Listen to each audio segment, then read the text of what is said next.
Bismillahirrahmanirrahim. Welcome to Shaigan Learning Forum. Today our topic is about cardiovascular system, in which we will discuss about blood pressure regulation. Blood pressure regulation हमारी पूरी body जो है उसको दो system control कर रहे होते हैं, उसको रेगुलेट कर रहे होते हैं। एक है हमारा नर्वस सिस्टम और दूसरा है हार्मोनल सिस्टम। नर्वस सिस्टम और हार्मोनल सिस्टम मिलके हमारी पूरी बॉडी के जो फंक्शंस हैं उनको रेगुलेट कर रहे होते हैं और इसको ऑप्टिमम लेवल पे कंट्रोल कर रहे होते हैं। लाइक सपोज ब्लड प्रेशर भी हम जो है हमारा जो नर्वस सिस्टम है और हार्मोनल सिस्टम किस तरह रेगुलेट कर रहा होता है, तो इसको हम डिस्कस करते हैं। लाइक सपोज किसी भी वजह से अगर ब्लड प्रेशर लो हो जाए, 120/80 मिलीमीटर ऑफ मर्करी से कम हो जाए, तो हमारा जो नर्वस सिस्टम है it will feel that reduction in the blood pressure. In response to this low blood pressure हमारा जो ऑटोनॉमिक नर्वस सिस्टम में जो सिंपैथेटिक नर्वस सिस्टम है it will become active. Sympathetic nervous system के response में हमारे जो ब्रेन में मौजूद एक ऑर्गन है जो कि कहलाता है हाइपोथैलेमस। हाइपोथैलेमस में मौजूद पैरावेंट्रिकुलर न्यूक्लियाई होते हैं जो कि एक हार्मोन रिलीज करते हैं in response to low blood pressure, और वो कहलाता है anti diuretic hormone. Anti diuretic hormone जैसे ही रिलीज होता है into the blood, it travels towards the kidney, और किडनी में पहुंचने के बाद किडनी के अंदर जो फंक्शनल यूनिट होता है वो कहलाता है नेफ्रॉन। नेफ्रॉन का जो लास्ट पार्ट है वो कहलाता है कलेक्टिंग डक्ट। तो एंटी डायरेटिक हार्मोन्स ब्लड के थ्रू जैसे ही किडनी में पहुंचता है तो यहाँ का नेफ्रॉन के लास्ट पार्ट जो कि कलेक्टिंग डक्ट कहलाता है, इसके ऊपर एक्ट करता है और वाटर की रीएब्जॉर्प्शन को बढ़ा देता है। जितना वाटर होता है उसको रिटेन करता है, उसके रीसिक्रेशन को स्टॉप कर देता है, इसके साथ साथ उसके रीएब्जॉर्प्शन को बढ़ा देता है। जैसे ही वाटर की reabsorption into the blood stream बढ़ेगी तो ब्लड वॉल्यूम इंप्रूव होगा। जैसे ही ब्लड वॉल्यूम इंप्रूव होता है हमारा जो लो ब्लड प्रेशर है वो रिकवर होना शुरू हो जाता है।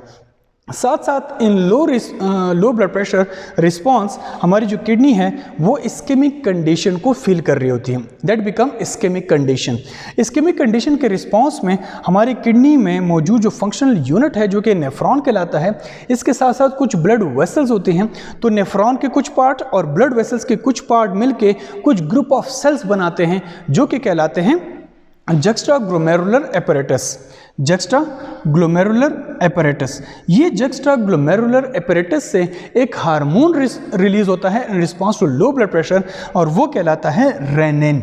Rennin in response to low blood pressure juxtaglomerular apparatus से जैसे ही रिलीज होता है into the blood stream, at the same time हमारे लिवर के जो हेपेटोसाइट सेल्स हैं वो एक हार्मोन रिलीज करते हैं जो कि कहलाता है एंजियोटेंसिनोजिन।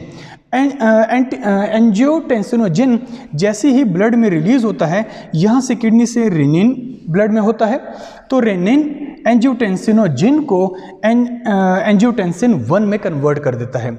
जैसे ही एंजियोटेंसिन 1 प्रोड्यूस होता है इन द ब्लड स्ट्रीम, ये पूरी बॉडी में सर्कुलेशन के दौरान ये एंजियोटेंसिनोजिन 1 जो है ये लंग्स में से पास ऑन होता है। जैसे ही ये लंग्स में से गुजरता है तो लंग्स में मौजूद एक एंजाइम है जो कि कहलाता है एंजियोटेंसिन कन्वर्टिंग एंजाइम, जो कि AT1 को एंजियोटेंसिन 1 को एंजियोटेंसिन 2 में कन्वर्ट कर देता है। जैसे ही एंजियोटेंसिन 2 प्रोड्यूस होता है ये 3 तरीके से फंक्शन करना शुरू कर देता है। नंबर 1, जैसे ही एंजियोटेंसिन प्रोड्यूस होगा ये ब्लड वेसल्स को कंस्ट्रिक्ट करेगा। जैसे ही ब्लड वेसल कंस्ट्रिक्ट होंगी ब्लड फ्लो जो है वो इंप्रूव हो जाएगा, थोड़ा स्पीड अप हो जाएगा, जिसकी वजह से हमारा लो ब्लड प्रेशर जो है वो रिकवर होना हो जाएगा टूवर्ड्स द ऑप्टिमम लेवल्स।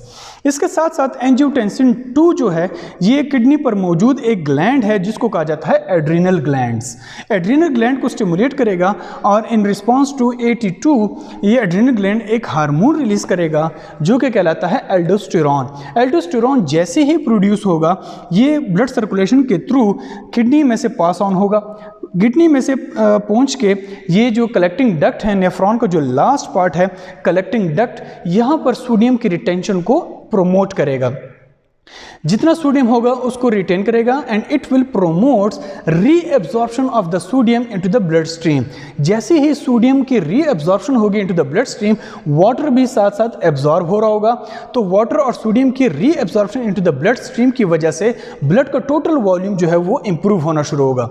जैसे ही ब्लड का वॉल्यूम इंप्रूव होगा हमारा जो लो ब्लड प्रेशर है that will improve towards the optimum levels, that is 120/80 millimeter of mercury. So अगर हम देखें तो रेनिन, एल्डोस्टेरोन और एंजियोटेंसिन 2 मिलके बॉडी में एक सिस्टम बनाते हैं और इस सिस्टम को कहते हैं RAS. RAS means renin, angiotensin, aldosterone system. ये रास और प्लस ब्रेन में मौजूद जो एंटीडायरेटिक हार्मोन्स हैं, रास प्लस एडीएच जो है मिलके हमारे लो ब्लड प्रेशर को इम्प्रूव करते हैं, रेगुलेट करते हैं towards the normal values, that is 120/80 millimeter of mercury. So this is all about the regulation of low blood pressure. But sometimes हमारी बॉडी का अगर ब्लड प्रेशर इंक्रीज हो रहा है, हमारी जो वॉल्यूमिक कंडीशन, ब्लड जो वॉल्यूम है वो बढ़ रहा है और जिसकी वजह से हाइपरटेंशन कंडीशन क्रिएट हो रही है, तो इसके रिस्पांस में हमारा जो नर्वस सिस्टम है, जिसमें ऑटोनॉमिक नर्वस सिस्टम है, सिंपैथेटिक नर्वस सिस्टम, वो एक्टिव हो जाएगा. और in response to sympathetic nervous system हमारे जो हार्ट के जो मसल्स हैं जो कि कहलाते हैं atrial myocytes. Atrial myocytes in response to high blood pressure ये एक हार्मोन रिलीज करेंगे जिसको कहते हैं atrial natriuretic peptide. Atrial natriuretic peptide blood में जैसे ही रिलीज होते हैं तो ये ब्लड वेसल्स की वेजोडायलेशन काज करते हैं. वेजोडायलेशन काज होने की वजह से, ब्लड वेसल्स की वेजोडायलेशन की वजह से जो ब्लड का जो रेट है, जो स्पीड है, जो ब्लड फ्लो का जो रेट है वो थोड़ा सा रिड्यूस हो जाएगा. उसकी वजह से हमारा जो हाई ब्लड प्रेशर है वो लो होना शुरू हो जाता है टुवर्ड्स द ऑप्टिमम लेवल.